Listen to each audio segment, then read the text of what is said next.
Hello. Hello. हाँ जी। कौन श्रीमान पवन दास जी बात कर रहे हैं क्या? हाँ जी, हाँ जी। जी राम राम जी। राम राम जी, राम राम। सर मेरा नाम राज है और मैं आपसे किसी संबंध में बात करना चाह रहा हूँ। बताइए। सर मैं जब फेसबुक ओपन करता हूँ ना हम्म। तो स्क्रॉल करते हुए आपके एड्स आ जाते हैं, एड्स। अच्छा। तो मैंने ना एक दो बार तो गौर नहीं किया, मैं अपने काम में बिजी था। हम्म। लेकिन कई बार अचानक एड्स आए, आते गए आते गए। तो संत रामपाल जी के बारे में रिसर्च किया मैंने, है ना सर। हम्म। तो जो मुझे पता लगा संत रामपाल जी के बारे में, हम्म। और आप जो संत रामपाल जी के बारे में बताते हो, उन दोनों बातों में बहुत असमानताएं मुझे पता लगी। बताइए।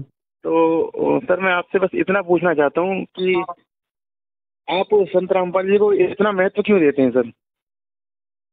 चलो, आज तो मैं महत्व दे रहा हूँ, कल को जब ज्ञान हो जाएगा पूरी दुनिया महत्व देगी। बात ज्ञान और अज्ञान की है ना, जब तक बात समझ में नहीं आएगी। अब एक जी कोई आदमी है। जी। अब 10 रुपए का या 100 रुपए का तो सबको पता है, छोटा सा बच्चा होगा उसको भी। अब आप अगर 10 रुपए का नोट दिखाओगे, 100 का नोट दिखाओगे, उसको जी पता है क्योंकि उसने देखा है, बहुत बार देखा है, इसलिए वो उसकी महत्वता को जानता है। जी। लेकिन छोटे बच्चे को यदि आप 20 लाख का चेक दे दोगे या रोड पे उसको पड़ा हुआ मिल जाएगा, तो शायद वो उसको उठाएगा भी नहीं, एक कागज का टुकड़ा समझ के। क्यों? क्योंकि वो उसकी जी वैल्यू से परिचित नहीं है। जी। अभी ये जी दुनिया संत रामपाल जी के ज्ञान से परिचित नहीं है, उनकी वैल्यू से जी। परिचित नहीं है।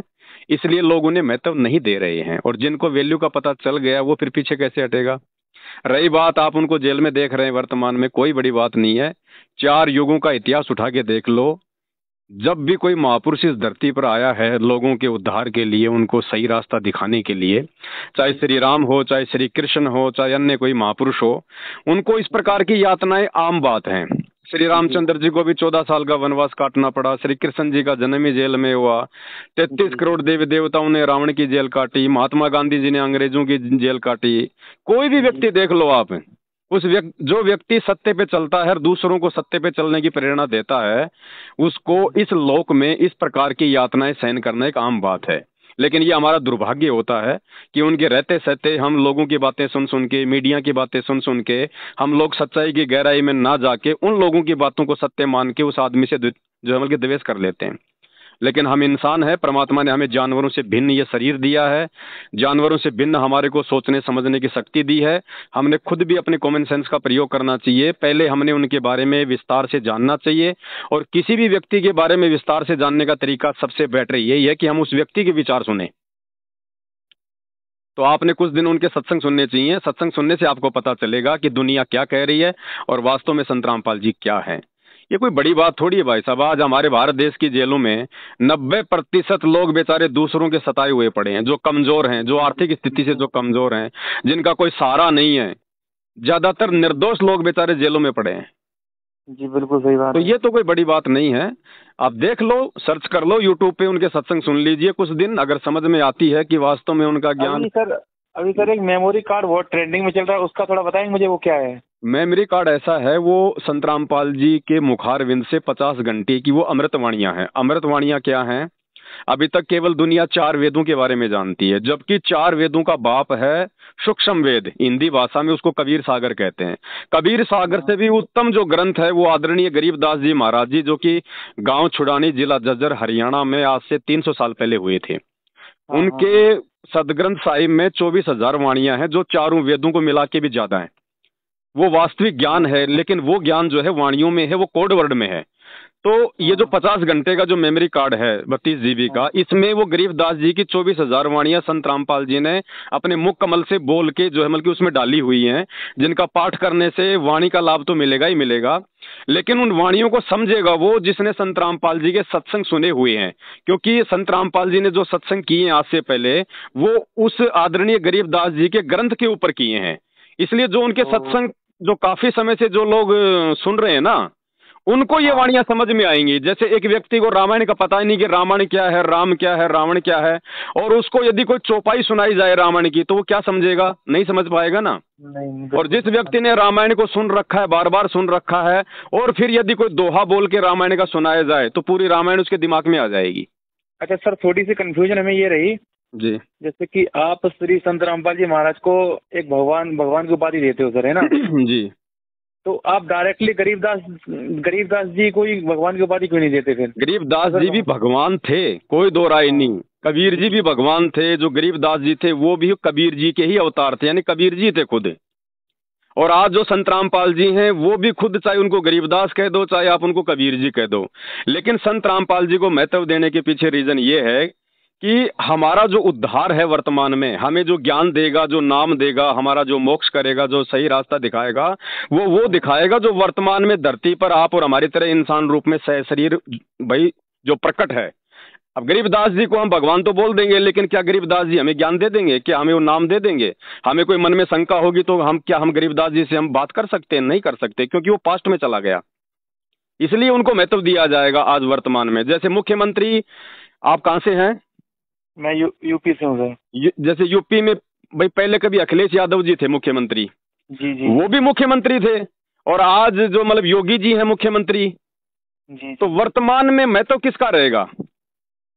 योगी जी का रहेगा। आज अगर यूपी की जनता को कोई राहत दे सकता है, कोई लाभ दे सकता, तो कौन देगा? अखिलेश देगा या फिर योगी जी देंगे? थे दोनों मुख्यमंत्री, दोनों की शक्तियां बराबर थी।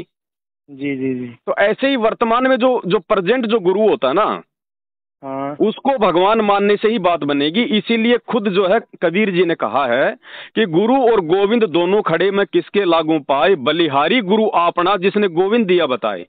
कि वो गुरु ज्यादा महत्वपूर्ण है जिसने मुझे भगवान की जानकारी दी। इसलिए संत रामपाल जी को महत्व देना पड़ेगा। चलिए सर, तो आप अपना यूट्यूब चैनल बताइए, हम भी थोड़ा सर्च करके देखते हैं। सर यूट्यूब चैनल मैं नहीं चलाता, क्योंकि मेरे यूट्यूब चैनल पे लोग स्ट्राइक लगवा देते हैं। इसलिए मेरा फेसबुक पेज है पवन दास इज लाइव। जी जी, आपका फेसबुक पेज तो मैंने ऑलरेडी देखा हुआ है। बस वही है भाई साहब, उसी के माध्यम से हम भगत समाज तक अपनी जानकारियां पहुंचा रहे हैं। चलिए सर, हम भी आज से आपसे जुड़े रहेंगे ना सर। देखो, मेरे से जुड़ो ना जुड़ो, मैं तो आपकी तरह एक जीव हूँ, इंसान हूँ, लेकिन संत रामपाल जी से जरूर जुड़ो। और उनसे जुड़ने का माध्यम वर्तमान में केवल उनके सत्संग है। बाकी देखो बाद में तो देखो वही बात है, जब जब किसी का नाम हो जाता है, जब कोई दुनिया में छा जाता है तो पूरी दुनिया उसको फॉलो करती है। लेकिन असल में फॉलो करना वो होता है कि हम किसी के विचारों को समझ के, उनके ज्ञान को, देखा देखी में नहीं। देखा देखी में चलोगे तो वो हो जाएगी जैसे आजकल वो विवेक बिंद्रा के साथ में हो रहा है। जी जी जी, बिल्कुल संदीप महेश्वरी जी कर रहे हैं। हाँ, लोगों ने देखा देखी में फॉलो कर लिया, पैसा इन्वेस्ट कर दिया, बाद में पता चला तो लेना एक देने दो। लेकिन अच्छी तरह जान पहचान के, और जान पहचानने का तरीका एक ही है, साधु शब्दा परखिए। संत की पहचान उसके शब्दों से, उसके प्रवचनों से होगी, बाकी दूसरा कोई तरीका नहीं है। संत भी आप और हमारे तरह के इंसान ही है, वो भी कपड़े पहनता है, उस पहनावे से, वो दाढ़ी मुंह से, उससे नहीं होगी पहचान। पहचान होती उसके शब्दों से, उसके विचारों से। तो आप उनके सत्संग सुनिए यूट्यूब पे, आपको बहुत कुछ समझ में आएगा। बहुत कुछ नहीं, सब कुछ समझ में आ जाएगा। क्योंकि जो मानव शरीर जो मिलता है ना 84 लाख योनियां भोगने के बाद, ये पूर्ण संत की तलाश करके, उससे नाम उपदेश लेके, और भाई जन्म मरण से अपना पीछा छुड़वाने के लिए मिलता है। नहीं तो अगला जन्म 84 लाख योनियों का तैयार है। ये गधे कुत्ते सुअर कौन है? हमारे तो पूर्वज हैं, जिन्होंने भक्ति की नहीं, और भक्ति की तो ये उल्टी भक्ति करते रहे, आधी अधूरी भक्ति करते रहे, और आज देख लो उनका जीवन जो है वो नरक बना हुआ पड़ा है। तो आप और हमें परमात्मा ने मानव शरीर दे के हमारे ऊपर एक रहम किया है, तो हम इसका सदुपयोग करें। बाकी भाई साहब, बच्चे पैदा करना और मर जाना, खाना पीना, ये तो जानवर भी कर रहा है, और वही हम करते करते मर जाएंगे, तो हमारे जानवरों में फिर क्या अंतर हुआ?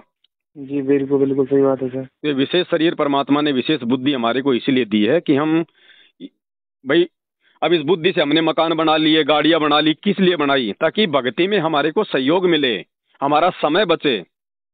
पहले किसी के सिर में दर्द हो जाता था, 3 दिन तक बांध के कपड़ा जो है वो पड़े रहते थे। आज भगवान ने हमारे को मेडिकल दे दी, हमारे को मेडिकल साइंस दे दी। एक रुपए की टेबलेट खाओ, सिर का दर्द 5 मिनट में गायब। तो परमात्मा ने क्यों दी हमारे को ये राहत? इसलिए दी ताकि तुम ज्यादा से ज्यादा भक्ति में आगे बढ़ो। जी बिल्कुल सही बात है ना? तो थोड़ा सा इन चीजों पे विचार करोगे ना तो समझ में आएगी। बाकी आपके विचार तो मुझे ठीक लग रहे हैं, बाकी लोग तो गालियां ही निकालते हैं। खैर, हमें तो कोई फर्क नहीं पड़ता उन बातों से, हम तो साधु संत आदमी हैं। जब तक मैं किसी व्यक्ति के बारे में जानूंगा नहीं, तब तक गालियां देने से फायदा क्या है? भाई वही बात है। हमारा तो सीधा सीधा कहने का मतलब ये है कि देखो, रामचंद्र जी आए उस समय वो अपनी जगह ठीक थे, वो, लेकिन उस समय जब वो शरीर में थे, उस समय वो लोगों को लाभ दे सकते थे, राहत दे सकते थे। लेकिन उस समय तो लोगों ने उनके साथ में वो बदतमीजियां की जिसका वर्णन नहीं किया जा सकता। उनकी पत्नी को रावण उठा ले गया, उनकी खुद की जो मतलब की काकी थी उसने उनको वनवास दिलवा दिया है। जी जी। अयोध्या वासियों ने ताने मार के सीता को जंगल से निकलवा दिया, अंत में बेचारी की दुर्गति हुई। श्री कृष्ण जी को देख लो, जन्म लिया नहीं, उससे पहले मामा दुश्मन हो गया। कभी जी पूतना बिल्कुल सही मारने बात। आ रही है, कभी काल्यावन, कभी जरासिंध, कभी शिशुपाल, कभी कोई। अंत तक उनके साथ में ऐसे ही रहा। अंत में मथुरा छोड़ के सुख शांति से जीवन यापन के लिए उनको द्वारिका जाना पड़ा। द्वारिका भी समुद्र ने डुबो दी। और बिल्कुल सही आज बात उनकी है। मूर्तियां बना बना के कह रहे हैं कि भगवान बेटा देना, बेटी देना, नौकरी देना, मकान देना। अरे डॉक्टर मर गया और मरने के बाद में उसकी फोटो लगा दी हॉस्पिटल में, कोई मूर्ति बना दी, और वहां जाके तुम उसको दंडवत कर रहे हो। फोटो तुम्हारा वो तकलीफ शांत करेगी क्या? बिल्कुल नहीं, सही बात है। तो आज तो राम और कृष्ण कहो, कोई भी देव देवता महापुरुष कहो, उनके चले जाने के बाद तो केवल उनकी फोटोएं शेष रह जाती हैं। लाभ तो वो उसी समय दे सकते थे जब वो धरती पर थे। तो आज भाई संत रामपाल जी धरती पर हैं। राम और श्री कृष्ण जी आए थे तो कोई जानवर बन के नहीं आए, सिर पे सींग लगा के पूंछ लगा के नहीं आए थे। वो भी एक इंसान बन के आए थे, और उनको भी हमने उनके कार्यों से, उनके विचारों से तो जाना और पहचाना।